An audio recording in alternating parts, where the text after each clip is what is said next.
Qadr a été célébré dans la nuit d'hier à aujourd'hui. Les fidèles musulmans se sont rendus dans les différentes mosquées pour des séances. C'est une découverte macabre de colis contenant des chiots et des chatons. 160 animaux enfermés dans des boîtes de mystère dont plusieurs morts étouffés. Bonsoir, bienvenue au 19h. À suivre également dans cette édition, les dossiers de la 2. Ce soir, l'accent est mis sur l'utilité de cette source d'énergie renouvelable qu'est l'énergie solaire. Est-ce véritablement la solution? Une alternative sûre face aux perturbations dans la fourniture d'électricité constatées depuis quelques semaines. Nous en parlerons tout à l'heure.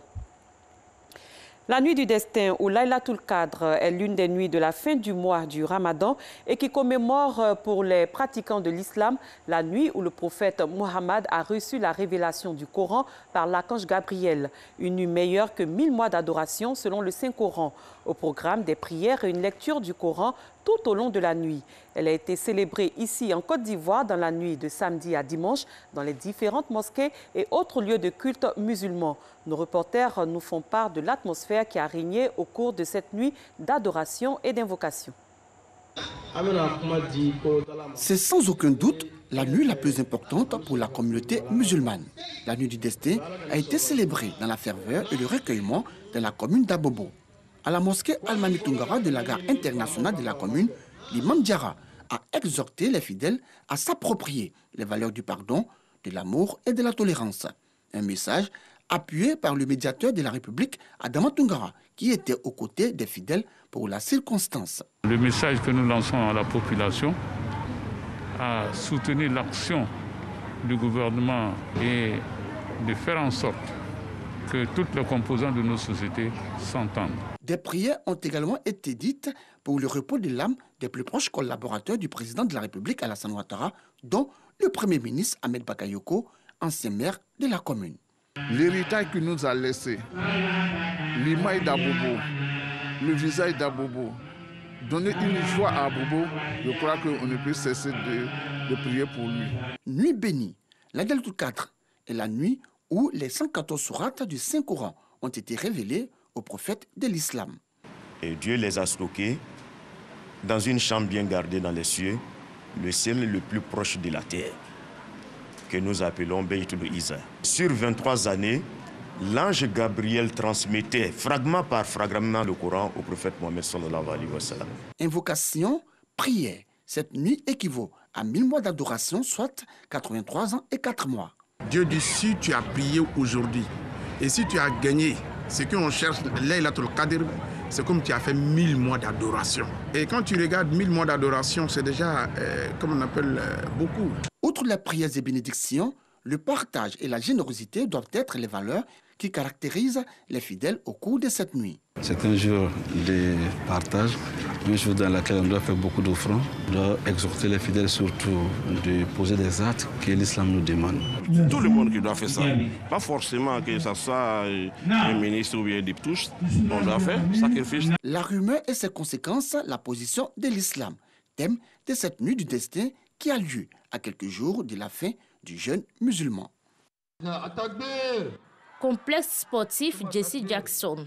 À l'intérieur, guides religieux et fidèles musulmans sortent-ils nombreux pour la célébration de la nuit du destin ou Laylatul Qadr. Cela autour de la problématique, la rumeur et ses conséquences, la position de l'islam. Thème officiel de cette nuit du destin. Quand on voit ce que la rumeur fait comme des dégâts dans le pays, il faut en parler. La nuit de destin, une opportunité pour les hommes de Dieu de rappeler son importance. Le jour de la nuit d'Al-Qadr, tous les anges descendent, même l'ange Gabriel aussi descend dans la nuit d'Al-Qadr pour aller faire compte rendu à Allah subhanahu wa ta'ala. Donc il est très important de commémorer la nuit d'Al-Qadr. En sortie de ce mois béni du Ramadan, c'est d'avoir la piété, la crainte de Dieu et surtout le respect des parents.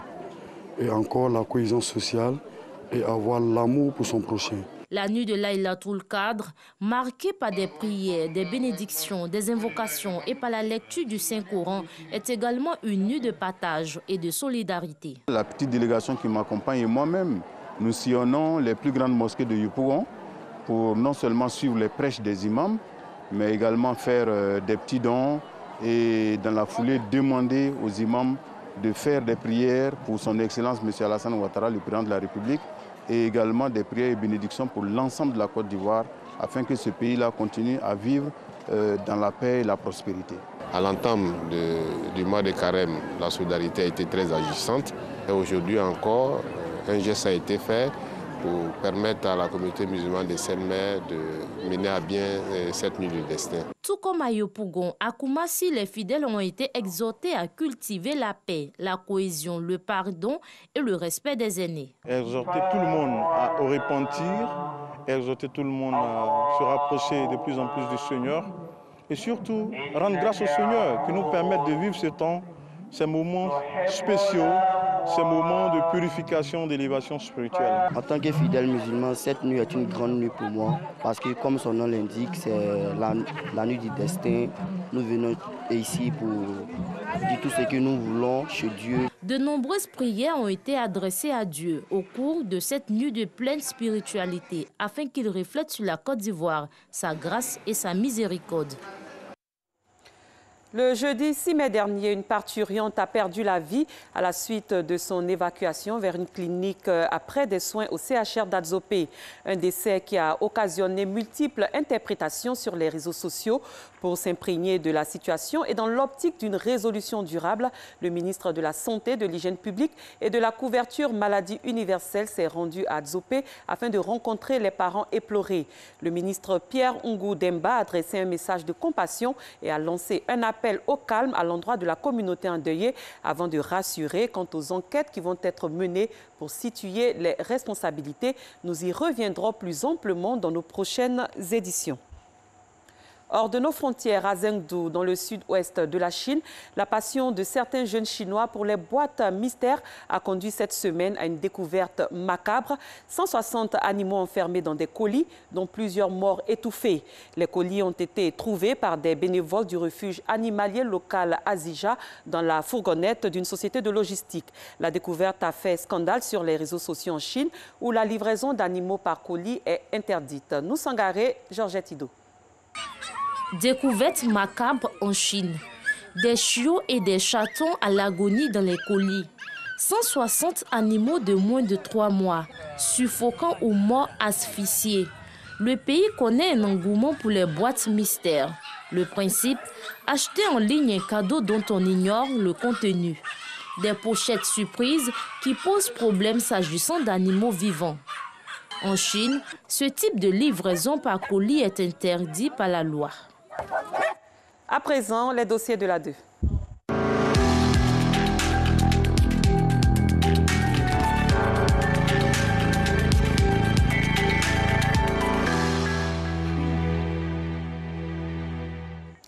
Et si l'énergie solaire était une alternative sûre et fiable face aux perturbations dans la fourniture d'électricité constatées depuis quelques semaines?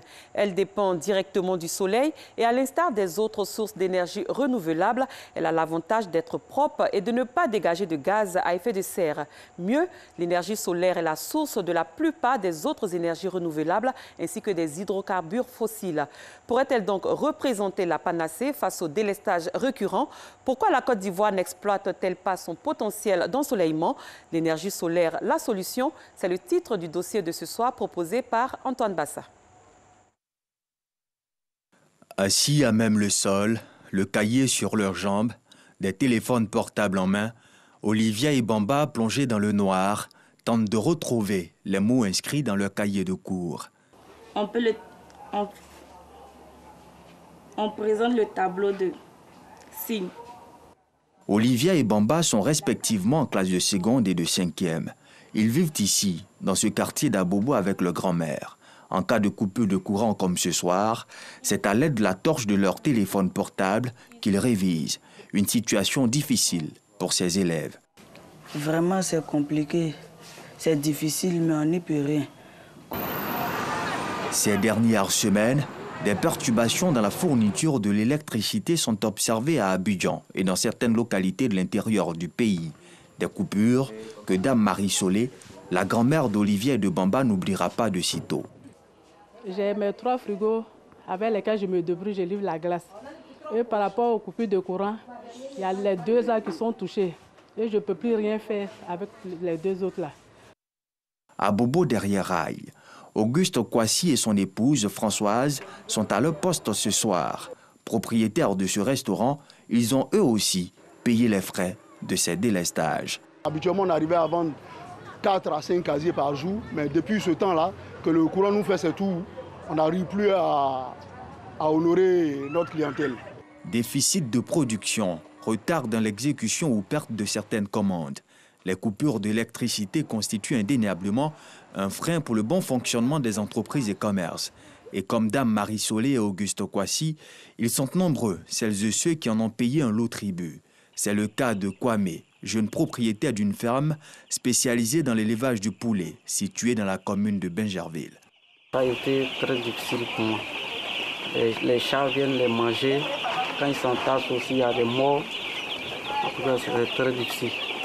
Qu'est-ce qui explique ces délestages? Dans un communiqué officiel en date du 5 mai dernier, la compagnie ivoirienne d'électricité, compagnie en charge de la distribution et l'exploitation de l'énergie en Côte d'Ivoire, en donne les raisons. Selon elle, ces perturbations sont dues au manque d'eau dans certains barrages hydroélectriques et à la non-réalisation des investissements prévus dans la production d'énergie thermique du fait de la crise sanitaire à coronavirus.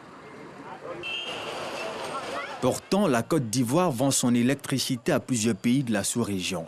Selon les instances nationales de production d'énergie, le pays exporte environ 15% de sa production nationale brute vers le Ghana, le Togo, le Mali, le Burkina Faso, le Libéria, la Guinée et la Sierra Leone. Une commercialisation qui serait, selon une partie de la population, à la base de ces délestages récurrents. Nous qui sommes en Côte d'Ivoire ici, Ivoiriens, on n'a pas d'électricité. Et puis on la vend à l'extérieur. Bon, c'est ce qui est un peu... on ne comprend pas. On en avait assez. Donc il faut aussi... On peut aussi donner aux autres. Mais aujourd'hui, vous voyez que ça ne va pas. Les Ivoiriens devront vivre ces perturbations jusqu'à ce que les travaux urgents, entamés pour renforcer les centrales et augmenter la production en gaz nécessaire au bon fonctionnement, soient achevés. Les prévisions indiquent fin août prochain pour la fin au calvaire des populations. Mais en attendant, la compagnie présente ses excuses. La compagnie ivoirienne d'électricité présente ses excuses pour les désagréments que cette situation occasionne et se tient à la disposition de sa clientèle pour toute assistance.